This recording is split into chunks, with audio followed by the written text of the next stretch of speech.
तेरे हाथ में किताब?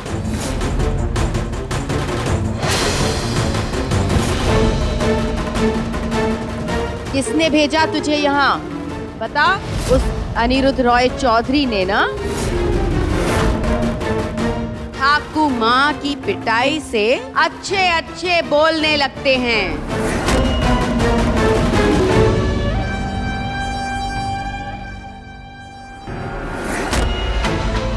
बाहर निकल अनिरुद्ध रॉय चौधरी। साड़ी में मुंह छिपा कर बैठा है क्या? या चूड़ियां पहन ली तूने?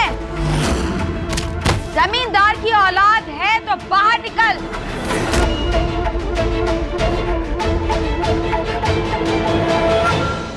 लो आ गए जमींदार के बेटे। और आपको ये नहीं पता क्या, जमींदारों से ऊंची आवाज में बात नहीं करते, और जमींदार गुस्सा हो गए ना तो क्या करते हैं जमींदार?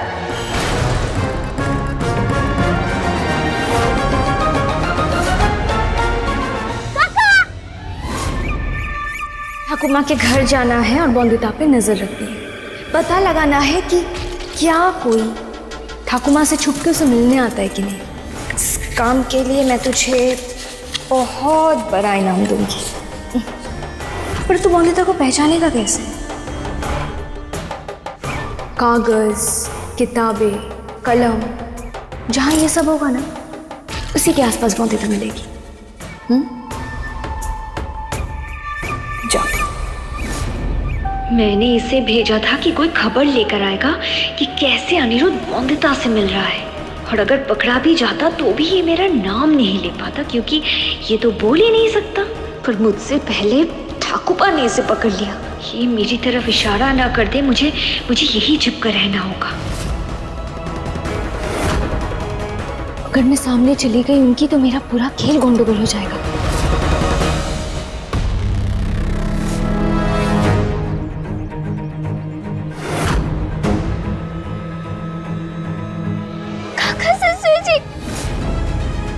जब हम आए थे तुम्हारे दरवाजे तब तो तुम बात भी नहीं करना चाहती थी हमसे। क्या क्या भला बुरा कह दिया हमें। अब खुद जरूरत पड़ी तो आ गई हमारी चौखट पर। प्यासी मर जाऊंगी पर तुम्हारे घर का पानी तक नहीं पीऊंगी। मैं सिर्फ ये बताने आई हूं कि गोली चाहे दवा की हो या बंदूक की, आदमी जात के अंदर तक उतारना जानती हूँ।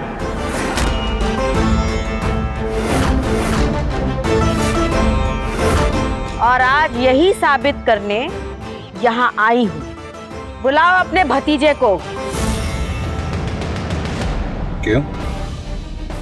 शिव की बंदूक तुम्हारे हाथ में है तो क्या हम भी जमींदार हैं। हमारा सीना भी पत्थर का है और दिल भी पत्थर का है, जानते हैं। तभी तो औरतों को जब चाहा जूतियों की तरह उतारा और बाहर फेंक दिया। बुलाओ अनिरुद्ध को। फालतू की बातें मत करो। गुलाम नहीं है हम तुम्हारे कि तुम जो कहो हम कर देंगे। तुम जैसों को तो हम गुलाम भी नहीं बनाते। तुम नहीं बुलाओगे तो हम खुद उसे घसीट कर लाएंगे। बिहारी!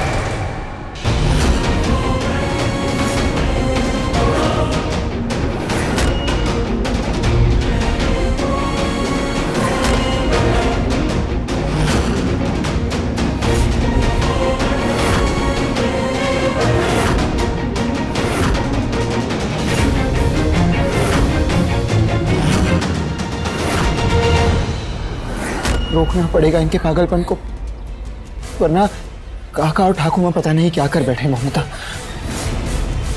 बिहारी बाबू अब क्या करें हम यहाँ पे किसी को जानते भी नहीं है। किसी को बुला के सब शांत कर सके, क्या करें? चाहिए किसी को बुला के लाइए। मैं जाता हूँ, मुखिया जी को बुला करके लाता हूँ। कोई ठाकुमा को समझा सकते हैं। ठीक है, जाइए।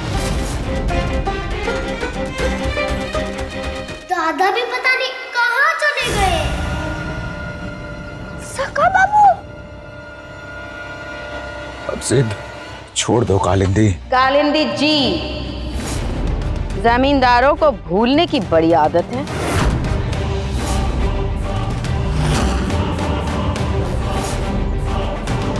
जमींदारों को तो सुनने की भी आदत नहीं है, और उस दिन सुनी ना तुम्हारी। अब जिद छोड़ दो।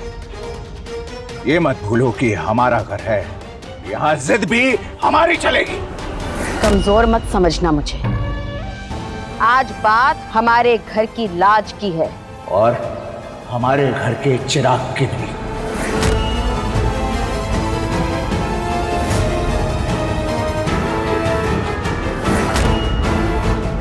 रुक जाइए, बंद कीजिए ये सब।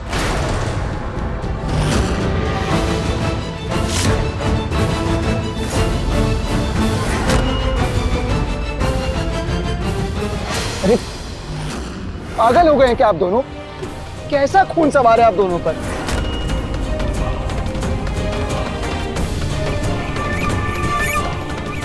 औरत का खून भले ही सस्ता हो तुम जमींदारों की नजरों में, पर उसकी लाज की बहुत बड़ी कीमत होती है मेरी नजरों में। देखिए, आपको कुछ गलतफहमी हुई है ठाकुर माँ। बौंदता की लाज पर आ जाए ऐसा कुछ नहीं किया है हमने। तुमने नहीं भेजा था इसे,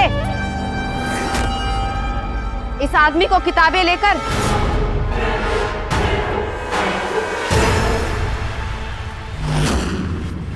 हमने किसी को नहीं भेजा ठाकुर माँ, और मैं तो जानता भी नहीं इस आदमी को। कौन है ये?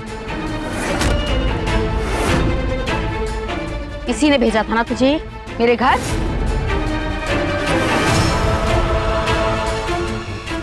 लीजिए। झूठ क्यों बोल रहा है? झूठ झूठ क्यों बोल रहा है? रोकिए, समझाइए इन्हें कि हम भी जमींदार हैं, हमारा भी कुछ सम्मान है, कुछ रुतबा है, और हम यहाँ सिर्फ शांति से रहने आए हैं कृष्णा नगर में। कहिए इनसे कि आज के बाद हमारे घर की चौखट लांघने की हिम्मत ना करें। जहां कदर नहीं वहां जाना नहीं, और जो नजरों से गिर जाए उसे उठाना नहीं।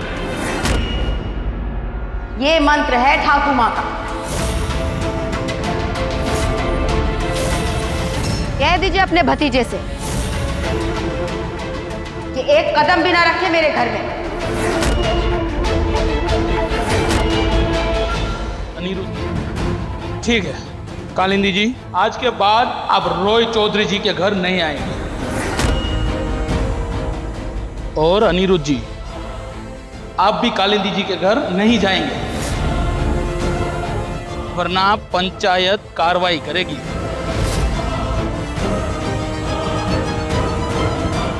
कोई पंचायती कार्रवाई नहीं होगी।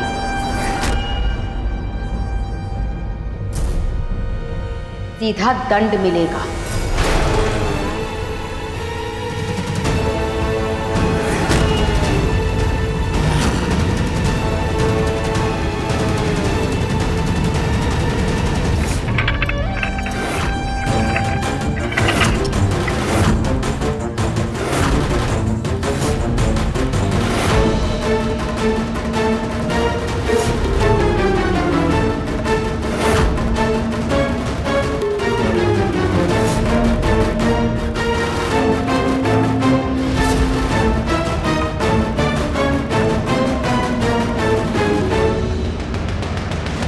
अगर मैं इनके घर आई तो ये मेरे हाथ काटते, और अगर अनिरुद्ध ने मेरे घर में कदम भी रखा तो मैं उसके हाथ काट दूंगी।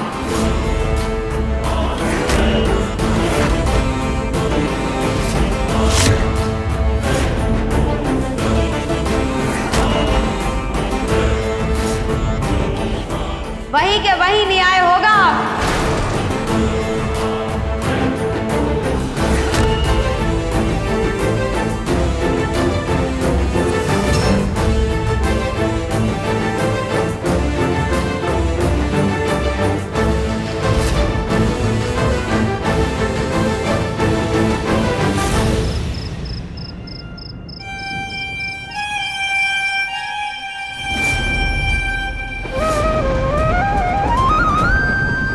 अब मैं तुम्हारे पास हूँ बौंदता, तुम्हें डरने की कोई जरूरत नहीं है। दिन में रूपा बनकर तो आप हैं मेरे पास, पर रात में मुझे डर लगा और मैं घबराई तो तब भी मैं तुम्हारे पास ही रहूंगा बौंदता। तुम्हें मेरी याद आए या मुझे देखने का मन करे या डर लगे या कुछ भी हो तो उस खिड़की में देखना, वहां एक बत्ती चमकेगी फिर बुझेगी, फिर चमकेगी फिर बुझेगी, और जब ऐसा हो तो समझ लेना कि मैं तुम्हारे पास हूं बौंदता।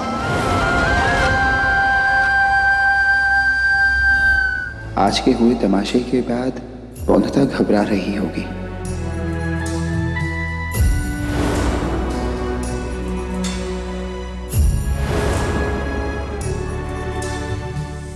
और हाँ, तुम भी इसी तरह मुझे बता सकती हो कि सब ठीक है। अगर ना कर पाई तो मैं समझ जाऊंगा कि तुम किसी मुश्किल में हो और मैं दौड़ा चला आऊंगा।